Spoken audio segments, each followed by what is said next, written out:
Le petit village médiéval de Saint-Césaire-sur-Siagne est situé à l'ouest du département des Alpes-Maritimes.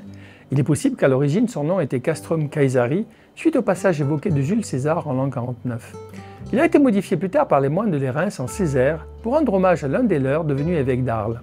Les moines développèrent les cultures de l'olivier, de la vigne et du blé, l'éducation et les soins portés à la population, participant ainsi activement au développement du village qui se transformera en une agglomération fortifiée.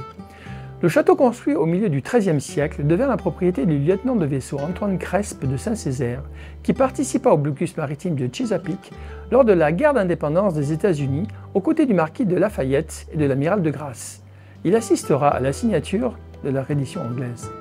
Ce très beau village mérite le détour. Vous pourrez visiter sa partie médiévale avec les vestiges des remparts datant du XIVe siècle, ses placettes ombragées et ses petites fontaines. La grotte de Saint-Césaire, découverte en 1840 par un agriculteur, attire de nombreux touristes. Elle descend en 40 mètres sous terre, elle est réputée pour ses concrétions variées. Dans le quartier des Mauvans se trouve un dolmen datant du néolithique et qui a servi de sépulture de 2500 avant Jésus-Christ à l'âge de fer. Les puits de la Vierge à visiter sont un ensemble rare de 9 puits construits à partir du XVe siècle.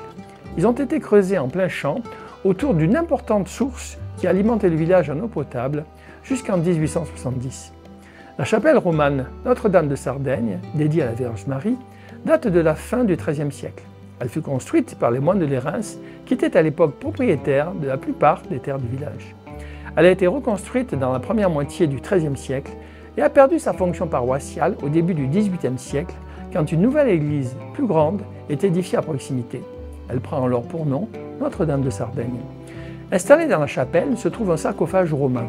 Datant du IVe siècle, il est orné d'une inscription latine qui permet de savoir qu'il a reçu les cendres de Marcus Octavius Nepos, qui mourut le jour de ses 18 ans, alors qu'il célébrait son mariage. Je vous invite aussi à aller découvrir l'église de Saint-Césaire, avec son magnifique retable du rosaire daté de 1660 et son maître-autel de 1741. Elle contient également 2 bustes reliquaires, celui de Saint-Césaire et celui de Sainte-Victoire, protectrice du village. Pour terminer, rendez-vous place Charles de Gaulle, le cœur du vieux village, entouré de cafés et de restaurants. Bonne découverte!